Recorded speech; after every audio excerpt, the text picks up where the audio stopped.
In this video, we'll begin our study of 1st and 2nd Samuel. These two books may be summarized as follows. When Israel rejects God as its king, God condescends to grant them to be ruled by human kings, whom he will hold accountable for humble and just rule, and through whom he will promise a lasting dynasty. As the book opens fairly soon, we find Israel rejecting God as king and asking for a human king. God accommodates that, but then follows on by saying, that king must be accountable to me. And God gives some guidelines for how they are to arrange their rule, and particularly through King David, he promises a dynasty that will not end. We'll begin by walking through these books, pausing from time to time to elaborate, to enlarge a little bit, in order to highlight parts of these accounts that merit particular attention. We begin by focusing on the character for whom the books are named, although he is by no means the exclusive subject of 1st and 2nd Samuel. We're talking here about Samuel, the prophet. We can scribe out chapters 1 through 10 of 1 Samuel as the region where we meet Samuel and where he has some of his exclusive influence on Israel. This is not to suggest that Samuel appears nowhere after 10, because there's quite a bit of overlap, as he will be the one who will identify and anoint the first king and even the second king. So accounts involving Samuel will certainly extend beyond chapter 10, but that is where he begins to fade into the background as the first king, Saul, has his ascendancy. As the book opens, we meet a family. It's helpful to keep in mind that the setting for this family would be the era marked by the Judges. Consequently, if we can recall the environment and particularly how negative was the decline of the societal structure and the moral underpinnings of the Israelite nation towards the conclusion of the Judges, that's the backdrop against which we meet this family. But this family seems to be made of different moral material. Here you see the beginning of 1 Samuel. And we meet Elkanah, we meet his wives, we learn of the dilemma of the one wife, Hannah, who has no children. We discover that they are in the custom of observing the festivals where the ark is located, and that was at Shiloh. This map is taken from the Logos Bible Software Collection, and it is from, more particularly, the Holman Bible Atlas, map 47, as you see. And towards the top, at the right end of the red line, you see reference to the town of Shiloh. You can notice that it was in the Ephraimite territory. Elkanah and his family were from Ephraim, so it presumably was not a terribly long trip for them to make their way to where the tabernacle was located to engage in times of worship and festive celebration. It was in that environment that we find Hannah deeply grieved by her barrenness, encountering the priest, Eli, who suspects that she is drunken. And doesn't this remind us of the insensitivity, the lack of spiritual attunement that would characterize the era of the Judges? And yet here is someone in a deep and pious relationship with God, and God then responds by providing her a son, and that son then, by agreement with God, by the vow, is dedicated back to God to serve at Shiloh under the tutelage of the priests. And that individual, Samuel, then grows up to be a man in exceptional connection with God. We're told that God did not let any of his words fall, meaning God honored messages that were delivered through him. One of the beautiful parts of this book is the song that's attributed to Hannah as she gave thanks to God for vindicating her, taking away the reproach of her barrenness. Beautiful, beautiful poem there in chapter 2. As Samuel is still very young, there is a message delivered through a prophet against the high priest Eli because of the immoral character of his sons. This is confirmed through the first message, divine message given to Samuel, and that is the account of young Samuel hearing a voice at night, not recognizing it as God's voice, seeking to meet the needs of the high priest whom he supposes has called out to him in the night, and then discovering that it is God speaking to him. The oracle that he receives at that point reinforces what the prophet had already declared against Eli.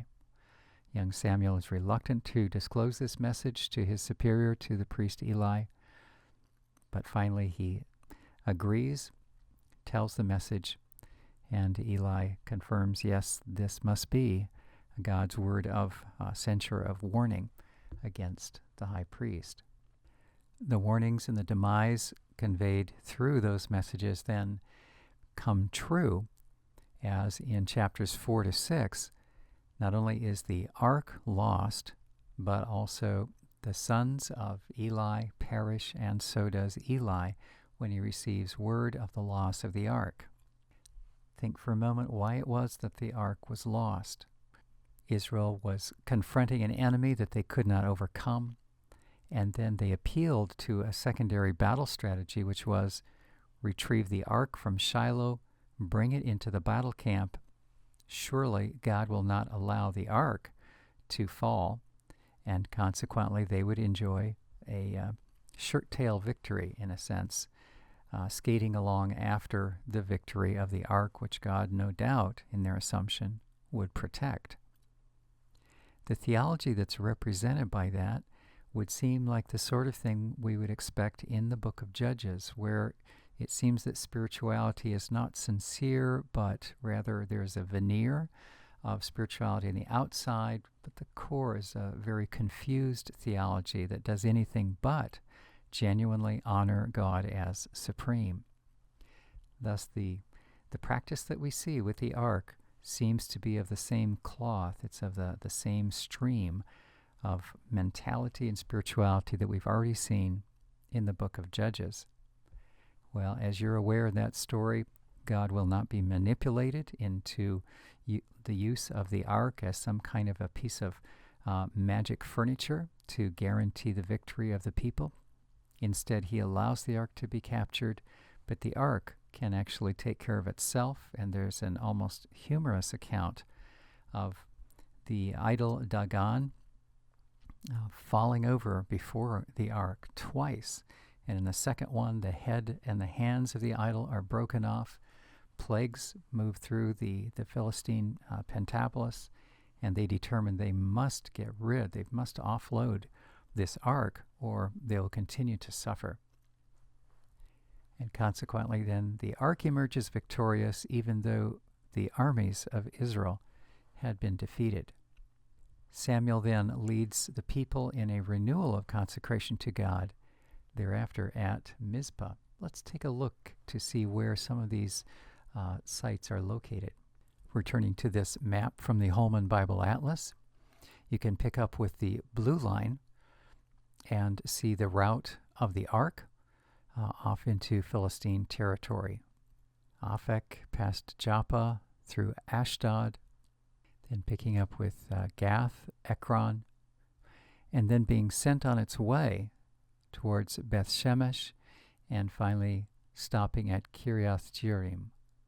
This map labeled number 48 will give us an idea of the circuit that Samuel, as judge, would travel in order to weigh judicial cases that arose in the nation of Israel. And we're told that his route involved Gilgal. You see down in the Jordan Valley, orient yourself to the Dead Sea here in the lower portion. The actual location of Gilgal, we're not entirely certain about it. It's been suggested that it may have been down here in the Jordan Valley. Bethel was another location where he held court, a very prominent site in the biblical account. Bethel was one of the places where Abraham stopped in his travels. Mizpah is the place where Israel renewed their commitment to God, as we saw there, chapter 7. Ramah was another place, Mizpah and also Ramah, places where Samuel heard cases acting as judge over Israel. If you're wanting to orient this to the previous map, we left off with the ark coming to Kiriath Yearim, or Jearim, which would be over here. It's not labeled on this map, but it's over to the left. In the next map, we'll be able to see the actual terrain of sites such as Bethel, that you see in the top center, Mizpah slightly to the left. We'll also see Shiloh, which is not located on this map, but would be somewhere up to the north, to the upper section here. Here from the Rohr Production Land Satellite map, we see Shiloh. Keep in mind this is where Elkanah, Peninnah, and Hannah came to show their reverence for God, to worship and to celebrate festivals, where the ark was located, where Eli the priest served, and where they left young Samuel to grow up. This is Shiloh. You can see that this is in the hill country. This brownish gray region here is the hill country. It gives way to the foothills, the Shephelah, the foothills, and then eventually the coastal plain before coming to the Mediterranean.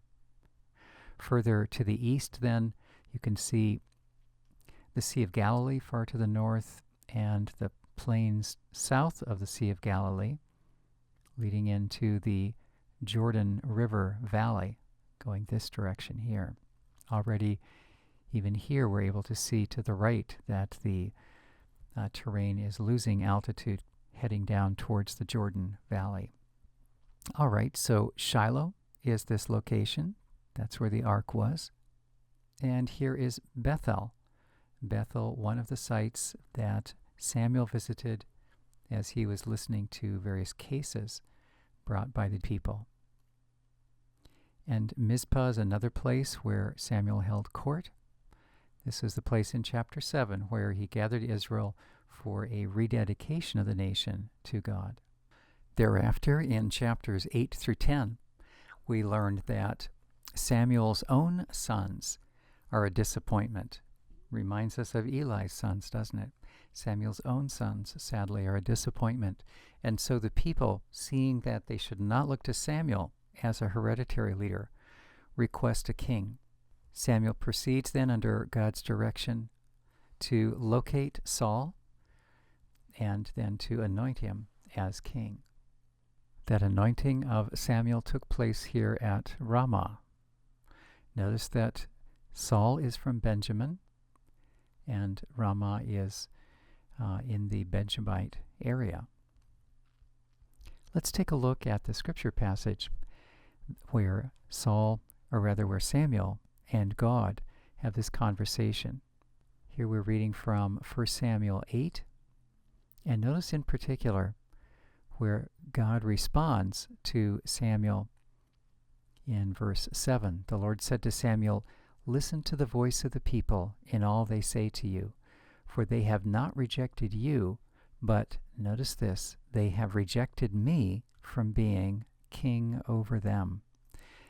God had intended that the people recognize him as their divine king, even during the period of the judges. But they rejected this. They rejected God as king. And so he said, I will then condescend to allow them to have a human ruler as they desire. But then there are some warnings that he gives to them. You shall solemnly warn them and show them the ways of the king who shall reign over them.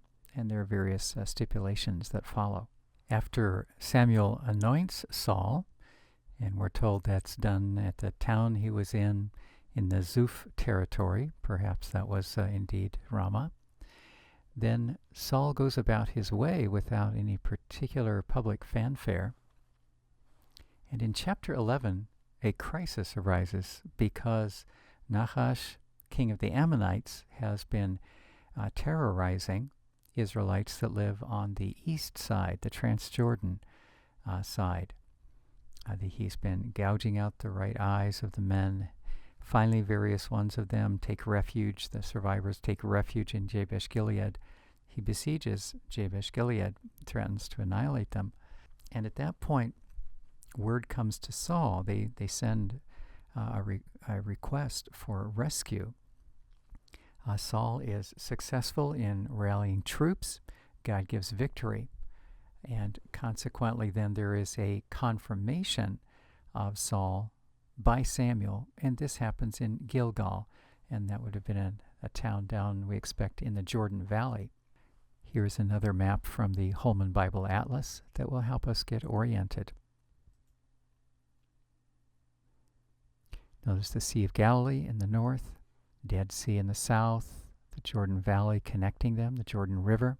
Ramah is here roughly in the center, and that's where the elders requested of Samuel, the king. Now the city of Jabesh Gilead is up farther north on the east side of the Jordan River. This is where the Ammonites under King Nahash had besieged the city. Word comes from Jabesh Gilead to Saul, and he travels up this route in order to set them free. Here's the land satellite map that will give us a little better idea of the topography that we're talking about. Locate yourself with the Dead Sea there in the lower portion of the screen, traversing the Jordan River in reverse up to its more immediate source in the Sea of Galilee at the north. The gray area that you see around the red letter I is actually the modern metropolis of Jerusalem, and Ramah, and that would be where the elders of Israel requested of Samuel that he would arrange for them to have a king. That would be just slightly north of that gray zone of Israel. So Ramah is here, Benjamite territory along in there. Now Jabesh Gilead is up to the right of the Jordan Valley and just left of this rather dark zone. So Jabesh Gilead is right up along in here. That would have been where Saul would have marshaled troops toward that destination. Following this confirmation of Saul as king at Gilgal, then we come to chapter 12 rather. This is a very significant chapter. Here it is that Samuel issues a warning, and it comes across really as a farewell warning, for here is the ruler of Israel, their first king, and he will then, in a sense, politically supersede Samuel. So we wouldn't have been surprised if Samuel entirely disappears from the scene at this point, but that won't be the case. Samuel will interact not only with Saul, but also setting up David as the next king. So Samuel is not actually done yet, but at this point he does give a farewell warning. It's a very solemn word. Let's take a look at particularly one expression that he makes. Here we have 1 Samuel 12, and notice how he accounts for Israel asking for a king. He writes, or he declares, when you saw that King Nahash of the Ammonites came against you, you said to me, no, but a king shall reign over us. And then notice these very, very incisive words, though the Lord your God was your king. So there's a sense of dethroning God as king as they set up their monarchy. And then Samuel goes on to indicate that it's imperative for them to fear and serve the Lord, heed his voice. Otherwise, no matter what kind of king they have, that king will be demoted and the land will suffer harm. That farewell speech of Samuel in our minds really belongs in a catalog along with the farewell speech of Joshua towards the end of that book, and the farewell speech of Moses. In fact, the entire book of Deuteronomy is Moses' farewell speech, but particularly as we come to the close of Deuteronomy, it has the same force of a retiring leader just desperately urging the people to follow God closely, all the while aware that that's highly unlikely that they will. The next episode we come to Then in Saul's monarchy, step 3 is his confused strategy at Michmash. After initial victory by Jonathan against the Philistines, that arouses the ire of the Philistines. They amass more troops, and Saul prepares to defend and attack to protect Israel in that setting. At that point, he becomes isolated after endeavoring to wait the amount of time that Samuel had indicated in Gilgal before Samuel would arrive and offer the sacrifice. Saul moves ahead because Samuel hasn't shown up in the appointed 7 days.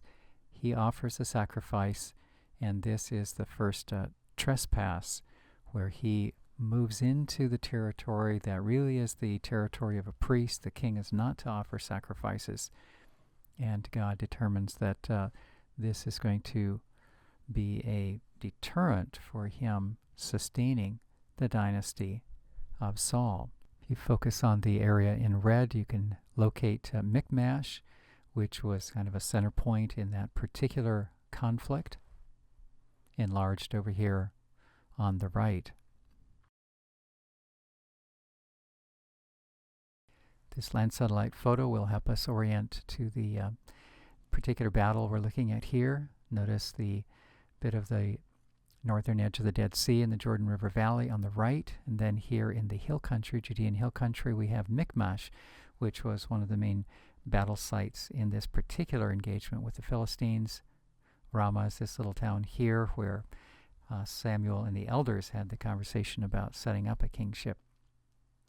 Well, in Michmash, as Jonathan appears the hero really of this story, all of the other Israelite soldiers are largely fleeing. There's only a small group left with his father Saul.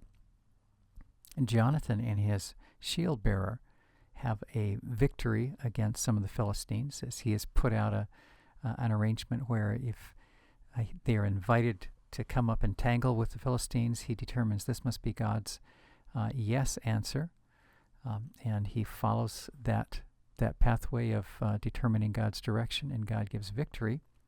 That turns the tide of momentum. Israelite troops take up the pursuit, and the Philistines are routed. And then comes the ugly underside, as we see some of how his father Saul is operating.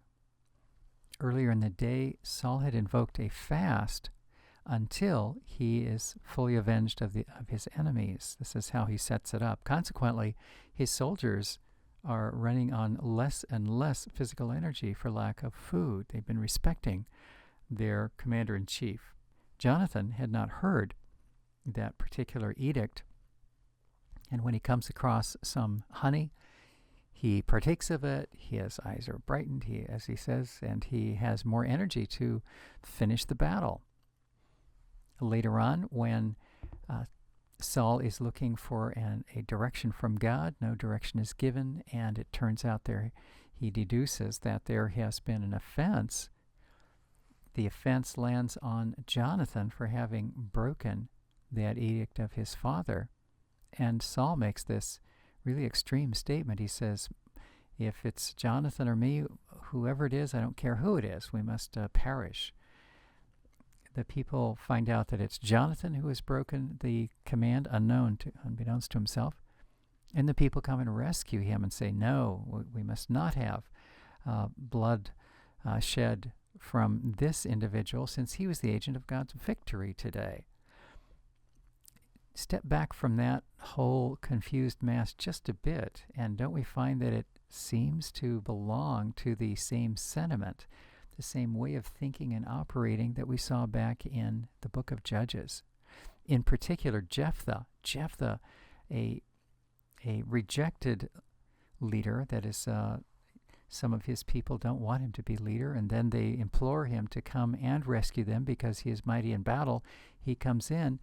God uses him to rescue Israel from oppression, and then he makes this vow, a rash vow, that whatever comes out of his house he will devote to God, and thinking it's going to be some goat or rabbit or something, and it turns out to be his daughter.